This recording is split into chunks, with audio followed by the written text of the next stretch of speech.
ಬೆಂಗಳೂರಿನ ವಿಧಾನಸೌಧದ ಮುಂಭಾಗ ಸಮಾಜ ಕಲ್ಯಾಣ ಇಲಾಖೆಯ ವತಿಯಿಂದ ಪರಿಶಿಷ್ಟ ಜಾತಿಯ ಫಲಾನುಭವಿಗಳಿಗೆ ಸವಲತ್ತು ವಿತರಣೆ ಮತ್ತು ಜಾಗೃತಿ ಕಾರ್ಯಕ್ರಮ ಸಮಾವೇಶ ನಡೆಯಿತು. ಈ ವೇಳೆ ಮಾತನಾಡಿದ ಸಿಎಂ ಬೊಮ್ಮಾಯಿ, ಸಿದ್ದರಾಮಯ್ಯ ವಿರುದ್ಧ ಪರೋಕ್ಷವಾಗಿ ವಾಗ್ದಾಳಿ ನಡೆಸಿದರು. ಕಾಂಗ್ರೆಸ್ನವರು ಪರಿಶಿಷ್ಟರ ಉದ್ಧಾರ ಮಾಡ್ತಿದ್ದೀವಿ ಅಂತಾರೆ. ಹಳ್ಳಿಗಳಲ್ಲಿ ಎಲ್ಲಿ ಉದ್ಧಾರ ಮಾಡಿದ್ದೀರಿ? ಅಭಿವೃದ್ಧಿ ಅಂತ ಹೇಳುವಾಗ ಆತ್ಮಾವಲೋಕನ ಮಾಡಿಕೊಳ್ಳಿ. ಬಿಜೆಪಿ ಸರ್ಕಾರ ಎಸ್ಸಿ ಎಸ್ಟಿಗಳ ಅಭಿವೃದ್ಧಿಗೆ ಶ್ರಮಿಸ್ತಾ ಇದೆ ಅಂತ ಹೇಳಿದರು. ಮೈಸೂರಿನಲ್ಲಿ ಮಾರ್ಚ್ 26ರಂದು ಜೆಡಿಎಸ್ ಪಂಚರತ್ನ ರಥಯಾತ್ರೆಯ ಸಮಾರೋಪ ಸಮಾವೇಶ ಆಯೋಜಿಸಲಾಗುತ್ತದೆ. ನಗರದ ಹೊರವಲಯ ಉತ್ತನಹಳ್ಳಿ ಬಳಿ ಸುಮಾರು 100 ಎಕರೆ ಪ್ರದೇಶದಲ್ಲಿ ಜೆಡಿಎಸ್ ಬೃಹತ್ ಸಮಾವೇಶದ ವೇದಿಕೆ ನಿರ್ಮಾಣಕ್ಕೆ ಗುದ್ದಲಿ ಪೂಜೆ ನೆರವೇರಿಸಲಾಯಿತು.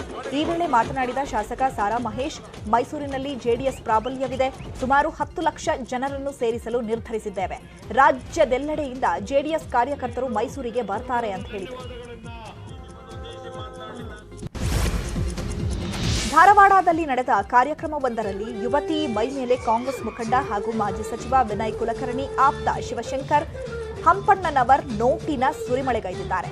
ನಗರದ ಬಾರಾ ಇಮಾಮ್ ಗಲ್ಲಿಯಲ್ಲಿ ಸ್ನೇಹಿತನ ಮಗಳ ಮದುವೆಯ ಅರಿಶಿನ ಕಾರ್ಯಕ್ರಮದಲ್ಲಿ ಹಾಡೊಂದಕ್ಕೆ ನೃತ್ಯ ಮಾಡುತ್ತಿದ್ದ ಯುವತಿ ಮೇಲೆ ಕಾಂಗ್ರೆಸ್ ಮುಖಂಡ ನೋಟುಗಳನ್ನು ಎಸೆದಿದ್ದಾರೆ. ಹಣ ತೂರಿದ ವಿಡಿಯೋ ಸದ್ಯ ಸಾಮಾಜಿಕ ಜಾಲತಾಣದಲ್ಲಿ ಸಖತ್ ವೈರಲ್ ಆಗಿದೆ. ಹಾಸನದಲ್ಲಿ 2ನೇ ದಿನದ ವಿಜಯ ಸಂಕಲ್ಪ ಯಾತ್ರೆ ನಡೀತಾ ಇದೆ. ಕೇಂದ್ರ ಸಚಿವ ಪ್ರಹ್ಲಾದ್ ಜೋಶಿ ನೇತೃತ್ವದಲ್ಲಿ ಬೇಲೂರು ಕ್ಷೇತ್ರದ ಜಾವಗಲ್ ಮತ್ತು ಬೇಲೂರಿನಲ್ಲಿ ಬೃಹತ್ ರೋಡ್ ಶೋ ನಡೆಸಲಾಯಿತು. ರೋಡ್ ಶೋನಲ್ಲಿ ಕೇಂದ್ರ ಸಚಿವರು ಹಾಗೂ ಬಿಜೆಪಿ ರಾಜ್ಯಾಧ್ಯಕ್ಷರು ಕಟೀಲ್ ಮತ್ತಿತರರು ಭಾಗವಹಿಸಿದರು. ಜೆಡಿಎಸ್ ಭದ್ರಕೋಟೆಯಾಗಿರುವ ಹಾಸನ ಜಿಲ್ಲೆಯಲ್ಲಿ ಕಮಲ ಅರಳಿಸಲು ಬಿಜೆಪಿ ಮಾಸ್ಟರ್ ಪ್ಲಾನ್ ಮಾಡಿದೆ.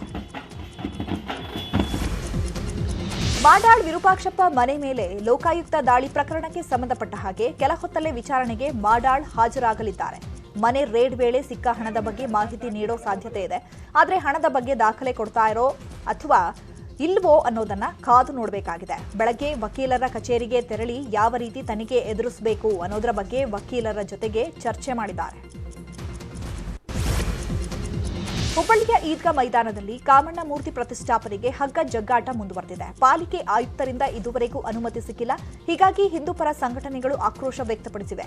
ಮೂರ್ತಿ ಪ್ರತಿಷ್ಠಾಪನೆ ಮಾಡುವುದಾಗಿ ಹಿಂದೂಪರ ಸಂಘಟನೆಗಳು ಎಚ್ಚರಿಕೆ ನೀಡಿವೆ. ಈ ಹಿನ್ನೆಲೆಯಲ್ಲಿ ಈದ್ಗಾ ಮೈದಾನದ ಬಳಿ ಪೊಲೀಸ್ ಬಂದೋಬಸ್ತ್ ಮಾಡಲಾಗಿದೆ. ಯಾವುದೇ ಅಹಿತಕರ ಘಟನೆ ನಡೆಯದಂತೆ ಮುನ್ನೆಚ್ಚರಿಕೆ ವಹಿಸಲಾಗಿದೆ.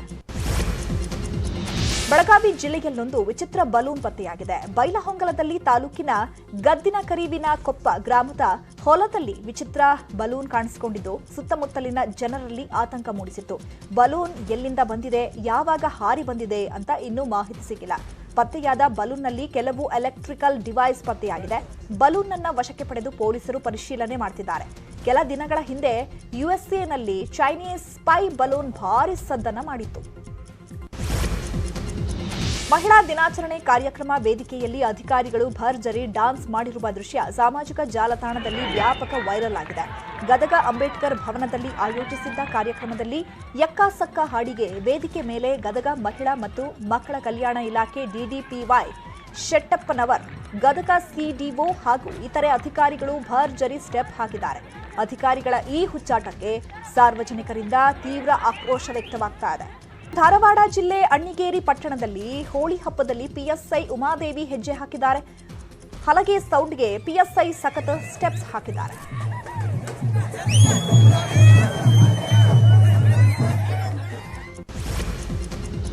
ರೀಲ್ಸ್ ಮಾಡಲು ವೈದ್ಯ ಮತ್ತು ನರ್ಸ್ ಆಸ್ಪತ್ರೆಯನ್ನೇ ಸ್ಪಾಟ್ ಮಾಡಿಕೊಂಡ ಘಟನೆ ಧಾರವಾಡ ಜಿಲ್ಲೆಯಲ್ಲಿ ನಡೆದಿದೆ. ಕಲಘಟಗಿ ತಾಲೂಕಿನ ಮುಕ್ಕಲ್ ಗ್ರಾಮದ ಪ್ರಾಥಮಿಕ ಆರೋಗ್ಯ ಕೇಂದ್ರದಲ್ಲಿ ವೈದ್ಯ ಮತ್ತು ನರ್ಸ್ ರೀಲ್ಸ್ ವಿಡಿಯೋ ವೈರಲ್ ಆಗಿದೆ. ರೋಗಿಗಳ ಮುಂದೆಯೇ ನರ್ಸ್ ರೀಲ್ಸ್ ಮಾಡಿದ್ದಾರೆ. ಇವರ ವಿರುದ್ಧ ಕ್ರಮ ಕೈಗೊಳ್ಳುವಂತೆ ಗ್ರಾಮಸ್ಥರು ಆಗ್ರಹಿಸಿದ್ದಾರೆ. ಇದು ವಿಚಿತ್ರವೋ, ವಿಸ್ಮಯವೋ ಅಥವಾ ಯಾರದ್ದೋ ಕುತಂತ್ರವೋ ಗೊತ್ತಿಲ್ಲ. ಆದರೆ ವಿಜಯಪುರ ಜಿಲ್ಲೆಯ ಗೋಳಸಂಗಿ ಗ್ರಾಮದಲ್ಲಿ ಯಾರೂ ನಂಬಲ ಸಾಧ್ಯ ಘಟನೆಯೊಂದು ನಡೆದು ಹೋಗಿದೆ. ದ್ವಿತೀಯ ಪಿಯುಸಿ ಪರೀಕ್ಷೆ ಬರೆಯಲು ವಿದ್ಯಾರ್ಥಿನಿ ಕಾಲೇಜಿನಿಂದ 3 ಹಾಲ್ ಟಿಕೆಟ್ಗಳನ್ನು ತನ್ನಷ್ಟಕ್ಕೆ ತಾನೇ ಸುಟ್ಟು ಹರಿದು ಹೋಗಿ ಹಾನಿಯಾಗಿವೆಯಂತೆ.